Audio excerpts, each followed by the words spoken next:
Hey everyone, this is Schism here with a 2,500 point pitched battle. My Demons versus Skaven. On my opponent's left, he has two Rat Ogres and a Packmaster. There is a Hell Pit Abomination. Then he has 40 slaves with shields. Then he has 40 slaves with shields. To the right of that, he has a Warp Fire Thrower, or a cannon there. And then to the right of that, he has 30 clan rats, and in there he has his level 4 with a Dispel Scroll, Talisman of Preservation. And he has a Warlock, a level 2 with a Channeling Staff. His spells are Howling Warp Gale and Crack's Call. The spells on the Farseer he rolled up: Wither, Blessed with Filth, Death Frenzy, and Scorch. To the right of that unit, he has 30 more clan rats. He has his BSB with a Standard of Discipline. And he also has his Warlord on a Bonebreaker with a Charm Shield, Giant Blade, and a Talisman of Endurance. To the right of that, he has 40 more slaves with shields. He has 3 Giselles up on that hill. Behind that, he has another Warp Lightning Cannon. All by his onesie here, he has a Warlock as a level 1 with Warp Lightning. And rounding out his forces on the far right, he has the Doom Wheel. Now, starting on my very, very, very left, I have 5 Nurgle Furies. And then I have a unit of 29 Plague Bearers. They have the Banner of Discipline. And in that unit, in the front row on the far left, there is a Herald, a level 1 of Death with Fate of Bijuna. And there's another Herald with a level 1 of Death with Soul Blight. And behind those two, there is Epidemus. Kind of form a nice little meat shield, so a cannon will at least have to kill one of them before it gets to Epidemus. And as you can see, this unit is, right behind this building here for a reason. Then right next to that, I have the Blue Scribes. You can see the Soul Grinder there in the woods, chilling out. To the right of that, there's 3 Plague Drones with no command. And there's a unit of 39 Plague Bearers, and in there on the far left, there's a Herald BSB with a Razor Standard. And that unit also has the Lich Bone Pendant for that Magic Resistance 1. Rounding out my forces on my far right, I have a Beast of Nurgle, all by his onesie there. I have 3 more Plague Drones in the woods, and I have 5 Nurgle Furies. Alright, I got win turn 1 here, and I mosey up through the woods. My Furies fly over to right in front of the house because I just want to stay away from those slings or those. There's gutter runners that actually scout right there. You can't see them; they're right off the left of the screen. So I move my Nurgle Furies over here to try and save them from the wrath of stones and whatever they put in those things. And you can see there's that nice big jelly roll of units there with my Soul Grinder behind there. There's the Plague Drones, and my Blue Scribes are right in the woods there, or right outside the woods, but they're right in front of the Plague Drones there. And there's a better picture there. You can see the Blue Scribes are just out of the woods there, and my big horde of Plague Bearers moved up right to the edge of the woods there. My Beast of Nurgle moseyed out by himself. And my Plague Drones hopped over the woods, and the Furies arced themselves so they will protect the Plague Drones from the lightning, the Doom Wheel's lightning attack. They're there to soak up some fire. And that was my turn, very uneventful, and straight into Skaven, turn 1. He moves his Rat Ogres. They slink up the side of the board here. The Gunner Rudders move a little forward. They actually unleash on the Furies there behind the building, and they actually kill all but 1 of them. So they kill 4 of them. But the remaining of his moves first. He reforms on his far right there. He reforms his slaves and moseys on closer to the center of his battle line. And his 40-man units of slaves slink forward a bit here. His Doom Wheel in this very blurry picture, that's because he's charging up all that lightning there. He goes ahead and shocks 2 of those Nurgle Furies right off the board. And it just leads to turn 2, my turn. Now, during his magic phase during turn 1, I dispelled his first spell, then he tried to 6 dice Curse of the Hornrat on my Plague Bear horde, but he fell short. So in my turn 2, I take on the far right, I take that unit of plague drones. I charge his Giselles, and he chooses to flee because I don't think he wants me to overrun anywhere near his cannon. So he chooses to flee with his Giselles. They run right off the board. And I redirect with the plague drones into his Warlord Bonebreaker unit there of clan rats. The Beast of Nurgle, lost as a puppy dog, just walks right in the middle of nowhere. And I actually charged on the left here the other unit of plague drones into the unit of 40 slaves with shields there. And you can see my plague bearers, the horde here, just tiptoed through the tulips in the middle. So there's a better shot those other plague bearers making that long bomb charge into the slaves. And the soul grinder also made it into this unit of slaves. I used my one Nurgle Fury here to get in front of the Hell Pit to try and so if he attacks him, he'll have to move around the building, or if so we can't overrun anywhere near Epidemus. I just want to keep him away from my unit. And Epidemus actually fails his March block test because of these stupid slingers here. So he only moves up about like 3 inches because I had to wheel a bit to try and make it around the building. So yeah, that was horrible. So during the combat phase, he pops the Asshat Assassin out. Again, my least favorite character. He's got the Weeping Blades and a Potion of Strength, so he pops that thing. He chugs that down, and he's Strength 7 on the turn he's revealed. So I go in there. I do horrible. I only get like 3 wounds on him. He does 5 in return, and I get popped. I blow my leadership test because I lose the combat. I only did 3 wounds to him. He's got a banner, a BSB, and 3 ranks. So that's 5 right off the bat. Plus the 5 wounds he did to me. I was rolling on 3 or something like that. So yeah. So turn 2, I'm down a whole unit of plague drones. So I'm on the back foot already. These combats here, my plague drones managed to take out 6 or 7 of these slaves, and my soul grinder did a paltry 3 wounds. But I did get the +1 strength this turn, so that's always good. And you can see my blue scribes, they jetted right out of the tulips here in the middle, and they're facing down his plague cannon. His warp lightning cannon. And you can tell on turn 1 that thing misfired and faced the wrong direction. The other one failed to do anything. So the blue scribes are right in the thick of it. Skaven, turn 2, his Doomwheel turns to face these Furies, and he plows right into them. He reforms that unit of slaves up there and moves, I should say, right in front of my Beast of Nurgle, cutting off his attack lane. He doesn't want me getting into his Gracia there, because I would allocate attacks, and try and snipe him out of the unit there. And he takes, realizing that my whole army now has +1 strength, in an epic fashion, he charges his Rat Ogre dart here into my Plague Bearer unit right in the side, and he also takes his Sling Boys into the side here to try and take care of good old Epidemus. And he takes his Hell Pit, which is surprising to me, and he actually turns to face the blue scribes, and he charges with his random movement straight into him. Now, it's good for me because the blue scribes get the Hell Pit. See, if he charges the blue scribes and he kills them, he's behind his 2 units, and I probably won't pop them unless they fail their leadership 10. So that takes the Hell Pit out of not only this round of combat, it's going to take him out of the next round of combat before he can wheel around and try and get any attacks on anything. So the blue scribes, although they're going to meet their demise, at least they serve some purpose in this game. He fires his cannon, and he scatters right about there, and he only kills 8 of his own slaves, and he fails to wound my soul grinder, which is awesome, and his other fire cannon did absolutely nothing.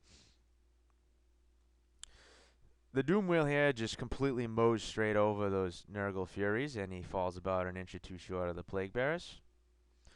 And in the combat phase here, his Hell Pit promptly dispatches the blue scribes. A small tear trickles down the side of my face. But in the rest of the combat, the Soul Grinder manages to take off 9 of the slaves, and the Plague Drones take off a hearty 6 as well. And in this combat here, he allocates all his attacks on Epidemus.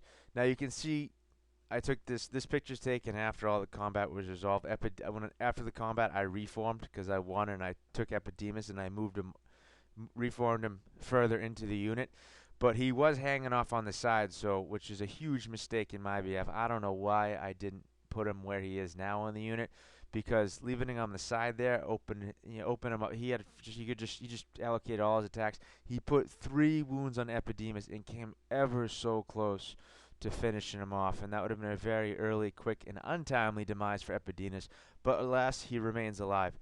I managed to do 1 wound with my Herald on his Rat Ogres, and Epidemus did manage to do 7 wounds to those the Sling Bearers there. And so those Sling Bearers fed me a hearty amount of combat res. And his Rat Ogres fled off the table, and his Slingers there ran away. And I did manage to get my +1 toughness army-wide with this combat here. Now, my Beast of Nurgle in the middle there was kind of in the way, so I charged him out into that slave unit. And then I tried to charge with my Plague Bearer Horde. What ended up happening is I didn't have enough room to wheel past my Beast of Nurgle, so I failed that charge. And I'm just flopping in the wind here. But in that combat with a Beast of Nurgle, he issues a challenge with his paw leader, so my Beast of Nurgle has to just sit there and slap the hell out of him.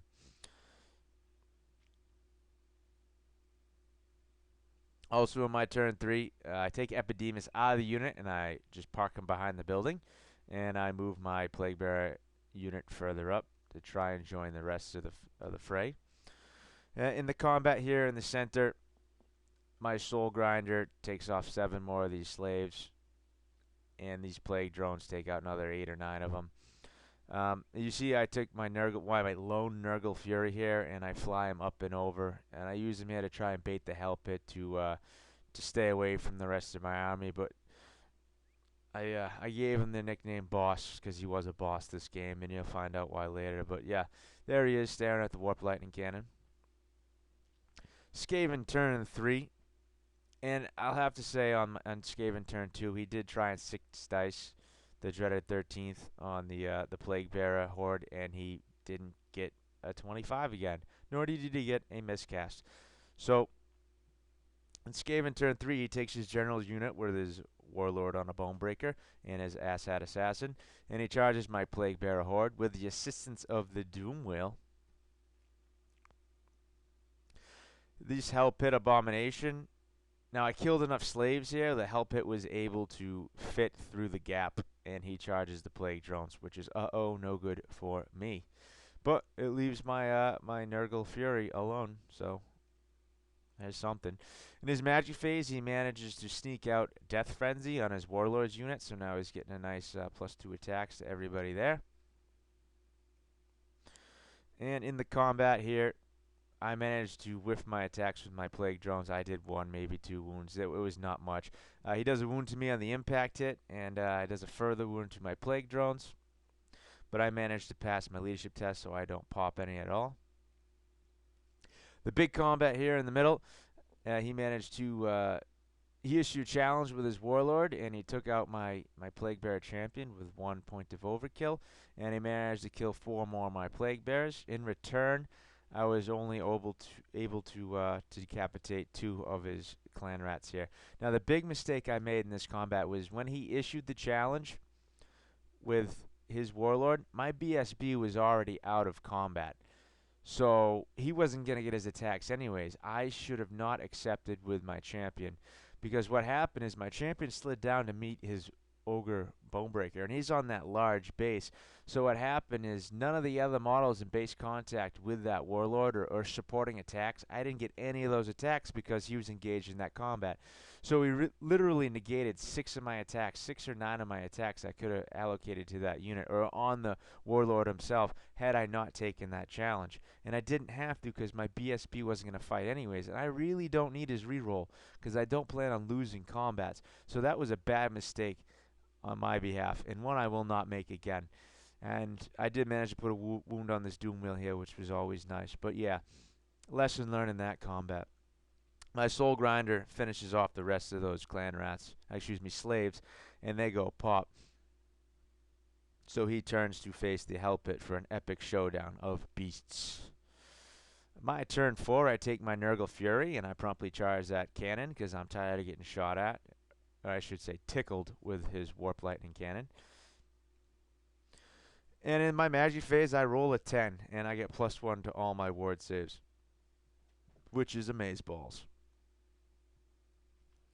In this combat here, I managed to do 2 wounds to the Hell Pit from the Soul Grinder, and he managed to do no wounds to anything. My Plague Drones took out a few of these clan rats. I did enough to pop them. And when they popped, they actually did the last wound to that Nurgle Plague Drone there, so that's sad. In the combat here, I managed to do a wound to the Warp Lightning Cannon. I won by 2, and I destroyed the Warp Lightning Cannon. Yes! And the big combat in here, the Warlord issues a challenge, and I refused. Nanner, nanner, nanner. So my BSB slinks to the back ever so graciously. Now, keep in mind at this point, I got a 4+ ward on my unit, so he snuck 1 wound through with everything he had. And I managed to do 1 wound to his Warlord on a Bonebreaker, 2 wounds to the Doomwheel, and 4 to the Clan Rats. And they do lose Death Frenzy this turn. Skaven turn 4.